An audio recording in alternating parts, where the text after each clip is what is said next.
Do you ever feel like you're constantly craving sweet, salty food, comfort foods, fatty foods, fried foods, and you can't ever break the cycle? You've tried everything like getting the food out of your house, trying the willpower approach and just simply not eating it. You've tried counting calories. You've even written yourself notes saying, don't eat this, it's off limits, and making these ridiculous food rules for yourself. I certainly have done them all, and I'm here to tell you that you don't need to do any of those things. There are three main reasons why you're struggling with cravings, and I'm going to talk to you today about what those three reasons are and what you could do about them, and how you can eliminate these cravings for good. So stop what you're doing, get your notebook and pen, and let's dive in. Do you wish you could look like you train as much as you do?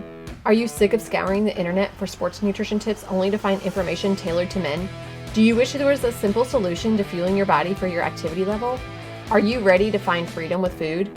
It is possible to have balance between fueling your body for your sport and for enjoyment, and it's not as complicated as you may think. Can we say hello, food freedom? There's a way to have it all and eat your cake too, and I'm going to show you how. Hey, I'm Kristen, a former multi-sport athlete, a sports dietitian, personal trainer, and Jesus lover. In this podcast, you will find practical, sustainable fueling tips for female athletes that will set you free from diet culture, an ever-changing set of nutrition rules, underfueling, and underperforming. You'll learn how to put together a fueling plan that works for you, that doesn't require all the rules, tracking every morsel of food you consume, letting food consume your every thought, with Jesus at the center of it all. If you're ready to find a sustainable nutrition plan that works for you with your active lifestyle and is tailored to your unique physiology, break free from diet culture, and finally feel comfortable in your own skin, this podcast is for you.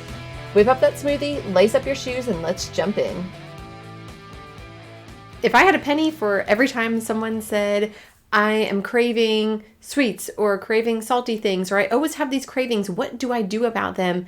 I would probably be very rich, because let's face it, people struggle with cravings on and off again over the course of their lifetime. And there are several reasons for why this could be happening, but I'm going to talk to you about three reasons why that you might be struggling with cravings. So tons of information is going to be included in today's episode. So if you don't have something to write with, I would highly recommend getting something, take some notes, pass this along to a friend, whatever you need to do. I think that there's going to be valuable nuggets of information in here that really anybody can benefit from. So let's go ahead and dive into the very first reason why you might be struggling with cravings, and that might just be emotional triggers. So emotions play a huge role in eating, whether you realize it or not. I think a lot of people think that eating is just for physical reasons. So you eat when you're hungry and you stop when you're full. And that's not always true. I probably have used this example before, but if you ever had COVID and lost your sense of taste and you had to eat without being able to taste your food, it was incredibly boring. This certainly happened to me, and I was not even interested in eating food. So there's definitely going to be emotion tied up in eating food, and eating certain foods are going to make you feel good, whereas other foods might not make you feel as good. Or you might be eating for reasons like you're happy, you're sad, you're depressed, you're anxious, you're stressed out. That's probably the number one thing. You know, we live in America, or, you know, just the world, and everybody's stressed out. That happens, and that can definitely bring on cravings. So if you feel like this is a problem for you, I highly suggest keeping a journal where you can write down what your feelings are of the day, kind of just get things off of your chest, but then also you can write down what you're eating for that day and how you feel surrounding that meal. Plus, if you are struggling with eating for emotional reasons, such as you are eating when you are stressed out, or maybe you feel lonely or you feel sad, it's really important that you are recognizing those and you are actually doing something about it. So we're going to talk about that a little bit more later on in this video, but I would highly suggest at least identifying that this is something that you are struggling with. So the next thing is when you are having nutritional deficiencies. So nutritional deficiencies can cause a lot of cravings, and that can be anything from you're not eating enough protein, you're not eating enough carbs, fats, or you're just not eating enough calories total, so your macronutrients, but it can also be your micronutrients. So for example, if you are low in magnesium, magnesium can actually cause you to crave more sweets and chocolate. if you are low in iron, iron can make you have crazy cravings where you are craving things that are not even food, which is called pica or pica, however you want to pronounce it. And that's just simply because your body does not have enough iron in it. Zinc deficiency can actually cause you to have salty cravings, and that can cause you to want to reach for a bag of chips. So that is something that you definitely want to identify, and those are probably the two biggest ones that I see are low magnesium and low zinc, and the salt and sweet cravings are definitely in line there. Vitamin D deficiency can make you crave carbohydrates and comfort foods, which is another thing. And then omega-3 fatty acids. If you are low in omega-3 fatty acids, which, let's face it, the American diet is higher in omega-6 and lower in omega-3s. So if you are low in omega-3s, you are going to be craving fatty foods and more of those snacky type foods that are high in fats, because that's going to provide, in theory, the omega-3s, but if you're not reaching for the correct foods, like salmon and walnuts and flax seeds and things like that, you're probably not going to be getting enough of those omega-3s, but you can see how your body will be craving those high fat foods. Also, if you are on a low carb diet, chances are you are low in B vitamins. And also, if you are a vegetarian or a vegan, you can be low in B12, and that is going to convert your food into usable energy. So if you are low in those, or in, B vitamins and especially B12, you're going to be low in energy, and then that can cause you to feel very sluggish and tired.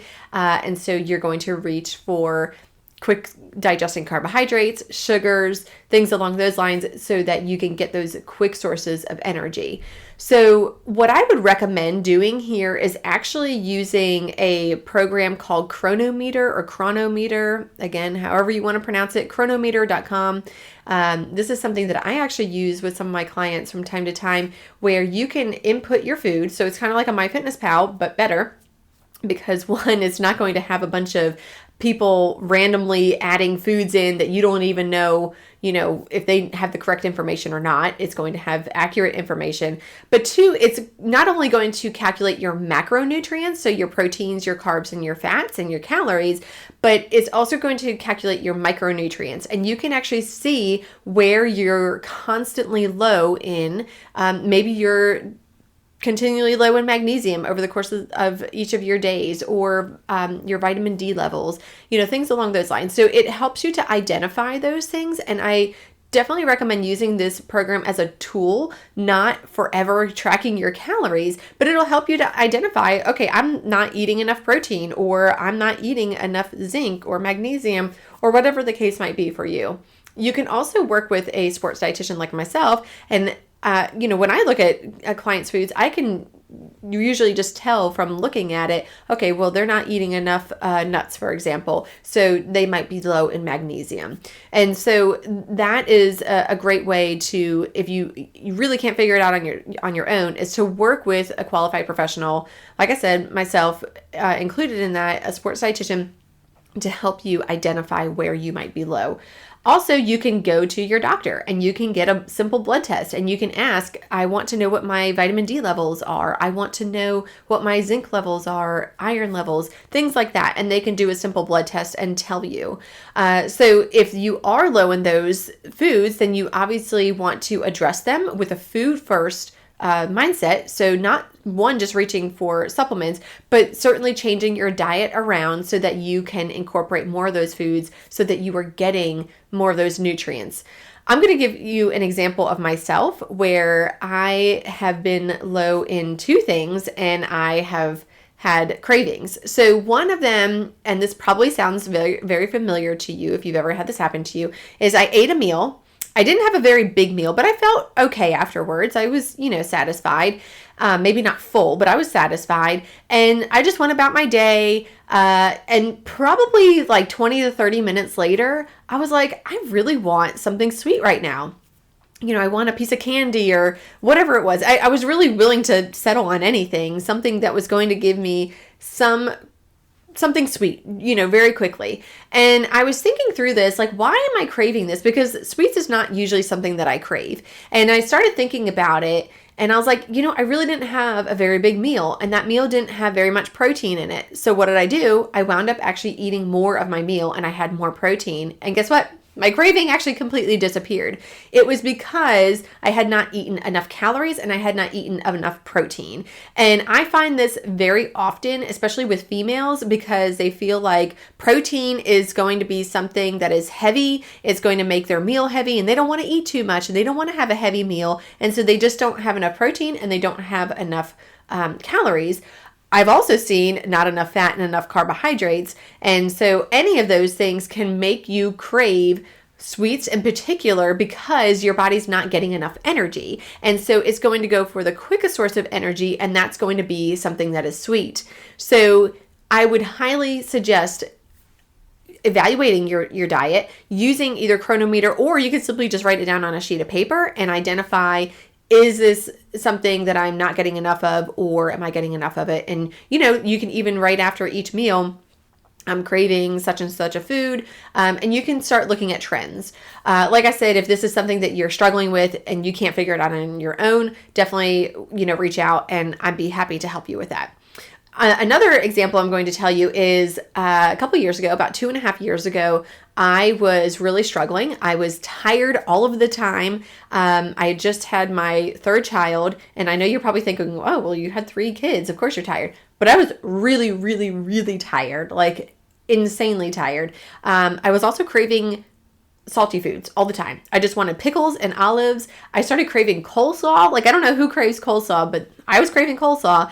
And I, after a while, started to come to the realization there is something wrong. And I went to my doctor and I said, either there's something wrong with my adrenals, my vitamin D is low, or it's my thyroid. And it was actually all 3 of them. And turns out that I got diagnosed with Addison's disease, which is a autoimmune condition which can be deadly if you do not catch it in time, or if you go through an adrenal crisis. But basically where your body attacks your adrenal glands, and your adrenal glands don't work, and your adrenal glands produce cortisol, which is needed for everyday life. Also, it produces aldosterone, which is a hormone that signals to your kidneys to reabsorb sodium. Well, my body was not reabsorbing sodium, so my blood sodium levels were in the spontaneous death range. I actually was admitted to the hospital and had to get replenished on sodium and on cortisol. But if I had just ignored those signs of craving salt, then who knows what would have happened to me. And this is a very extreme example. Addison's disease is actually a very, not a common thing to have, but I'm just showing you that it is a thing where if you are craving something, I wouldn't completely dismiss it as like, oh, it's just me, I have a problem. There's probably a reason why you're actually craving that food, and you should get to the bottom of it. The last one, number 3, is habitual patterns. So if you have a habit of sitting in front of the TV and eating a bag of potato chips, or having a little sweet something after each of your meals, that's going to become a habit for you, and that's what your body's going to come to expect. Skipping meals. If you skip your meals, guess what? Your body's going to realize, hey, I'm not getting enough fuel here. I can't make it through the day, and I can't make it through my workouts. So I'm going to require that you eat more, and I'm going to require you to eat more food right now, which means your body's going to start having cravings for sweet food because, again, that's the quickest source of energy that your body can get. Or if you're not hydrating properly and you're not getting enough electrolytes in, guess what? You're going to crave more salt. I actually had a client one time, and if you were listening to this, a former client, if you were listening to this, you know who you are. She was not getting enough electrolytes in when she was doing, I think it was cycling or running at that time, I don't remember. And she went to a restaurant and she had a pancake and she was craving salt, and she just took the pancake and dumped a bunch of salt on it and ate it because she didn't have enough sodium. And so if you're not hydrating enough, you're not taking in enough of your electrolytes, that's a habit of yours, then guess what? You're going to crave some of these things. So it's really important that you are evaluating what your habits are as well. So if you are constantly sitting in front of your phone or the TV while you're eating and you're not paying attention to your food, then you don't really get the satisfaction out of your food, and you wind up actually either eating more, or you can not eat enough of what you need to be getting, and you actually don't never get the satisfaction out of your food either. So it's really important that you are mindful and you are present when you are eating and you're paying attention to these things. Another bad habit is lack of sleep. If you haven't had enough sleep, you know exactly what I'm talking about, where you feel like you're dragging throughout the day, you just need coffee and you need sweets. And that's, again, because your body is going to go for the quickest source of energy, and sweets are it. So again, it is very important that you look at all of these things and evaluate where this is coming from. The last one that I will touch on in habits is restrictive eating.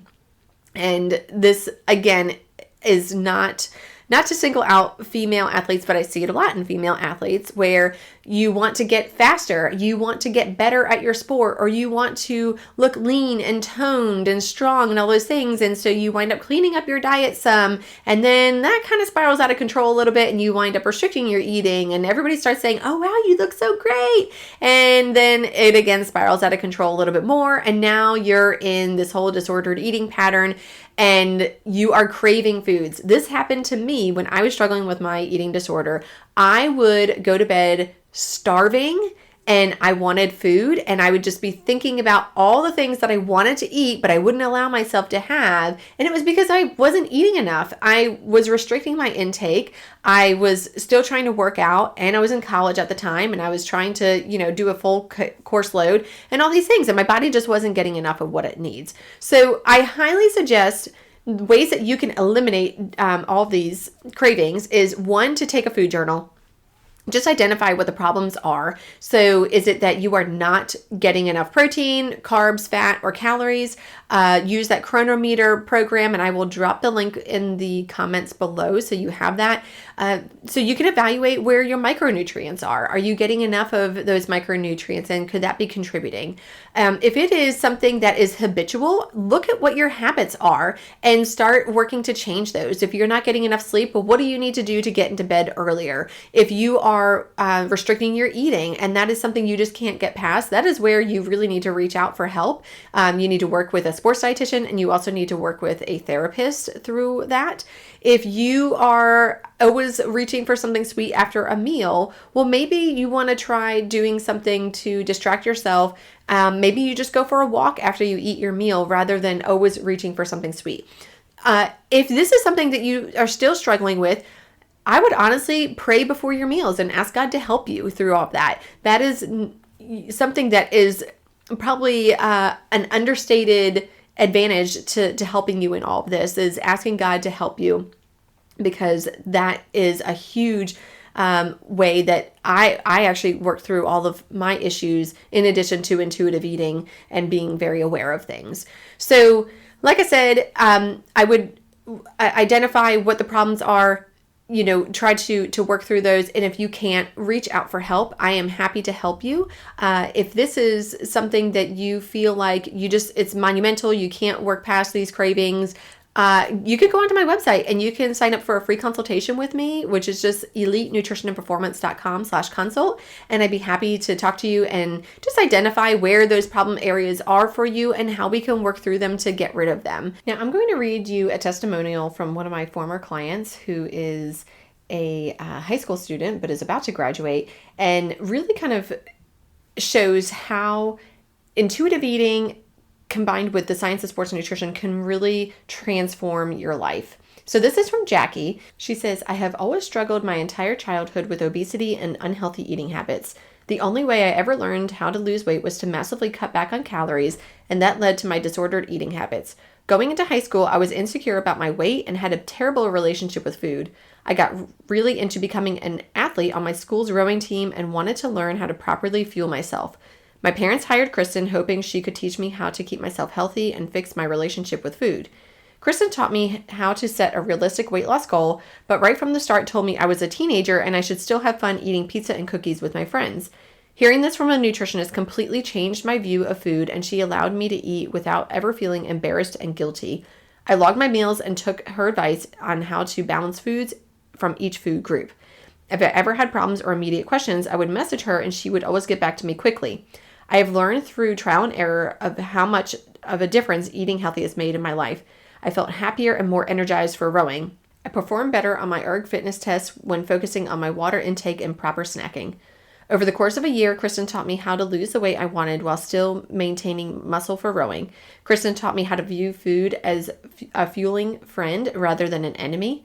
For the first time in my life, I was able to drop 20 pounds while also building muscle and eating all the foods that I love. It has been nearly 2 years and I have managed to keep the weight off and confidently eat without feeling ashamed.